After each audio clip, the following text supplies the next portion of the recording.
नमस्कार, मेरा नाम मानसी दुबे है और आप देख रहे हैं आयोन भारत।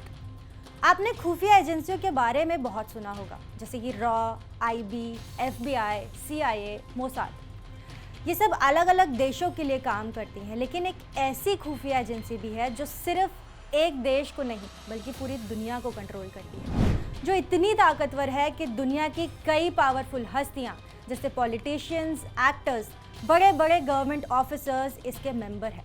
और दुनिया में कई सरकारें इस खुफिया एजेंसी के इशारे पर कठपुतली की तरह काम करती हैं। नाम है इल्यूमिनाटी। कहा जाता है ये खुफिया एजेंसी दुनिया में किसी भी वक्त बड़ी से बड़ी घटना को चुटकियों में अंजाम दे सकती है।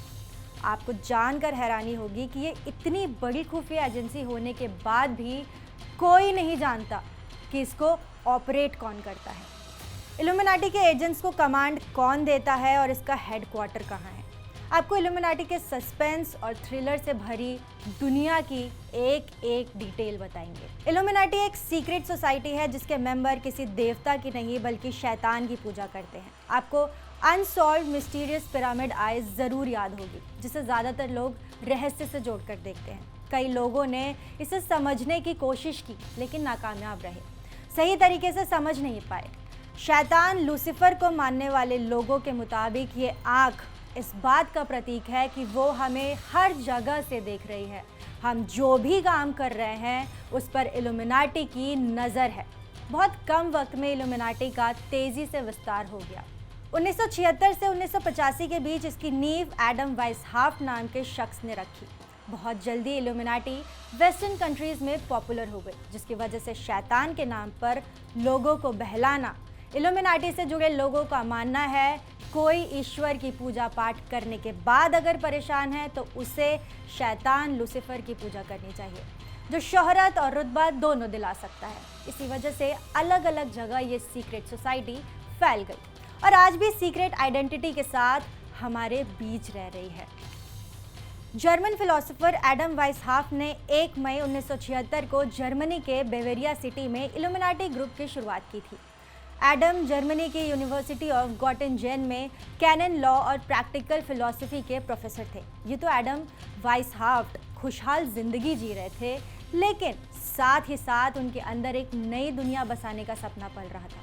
दरअसल प्रोफेसर एडम को अक्सर लगता था कि लोग कैथोलिक सोच और चर्च के नियम कानूनों के चलते अपनी ज़िंदगी खुलकर नहीं जी पा रहे। बस यहीं से उन्हें एक ऐसा ग्रुप बनाने का विचार आया जो बिना नियम कानून के ज़िंदगी जीने का नज़रिया दे सके। कहा जाता है कि एडम वाइसहाफ्ट ने 1976 में एक सीक्रेट मीटिंग रखी जिसमें उन्होंने एक नई सोसाइटी बनाने का प्लान किया।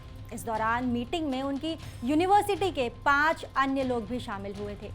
पांचों ने मशाल की रोशनी में कसम खाई कि वो संगठन को खुफिया रखेंगे और अपनी पहचान किसी से जाहिर नहीं करेंगे। उन्होंने अपने खुफिया नाम रखे और अपने संगठन को नाम दिया इल्यूमिनाटी। 5 लोगों के साथ शुरू हुआ ये सिलसिला देखते ही देखते 100 का साथ पार कर गया और 1 साल के अंदर ही करीब 3000 लोग इस ग्रुप से जुड़ चुके थे। एडम वाइसहाफ्ट ने इल्यूमिनाटी से जुड़ने के कुछ नियम तय किए। मसलन 30 साल से ज़्यादा उम्र का कोई भी व्यक्ति इस संगठन का हिस्सा नहीं बन सकता था। साथ ही उन्होंने एक उल्लू को अपना इल्यूमिनाटी का प्रतीक बनाया। रोमन परंपरा में उल्लू ज्ञान की देवी मिनर्वा का सहायक होता है, इसीलिए इसे ज्ञान, विवेक और न्याय का प्रतीक माना जाता है। इल्यूमिनाटी के बारे में एक फैक्ट जानना बेहद ज़रूरी है। कहते हैं इस सीक्रेट सोसाइटी से लोगों को जुड़ने का पहला मकसद था नॉलेज गेन करना।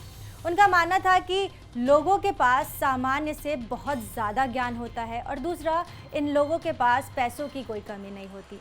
इल्यूमिनाटी की शुरुआत के साथ ही जल्द ही वो फैलने लगी। इसके सदस्य जासूसों जैसा व्यवहार करते थे और दूसरे संगठनों मसलन फ्रीमेसन्स में घुसपैठ कर उनके सदस्यों को रिक्रूट करते थे। रिक्रूट करने का भी एक सिस्टम था। इल्यूमिनाटी में सदस्यता के लिए 13 लेवल थे जो 3 क्लासों में बांटे गए थे। सबसे नीचे का लेवल उन लोगों का होता था जो नए नए संगठन से जुड़ते थे। इन्हें मिनरवल कहा जाता था। सदस्य बनने के बाद ही ये लोग लीडर से ऑर्डर ले सकते थे और समूह की मीटिंग में शामिल हो सकते थे। मिनरवल के बाद जो दूसरा लेवल था उसका काम था नए सदस्यों को रिक्रूट करना और उन्हें समूह के तौर तरीकों से वाकिफ कराना।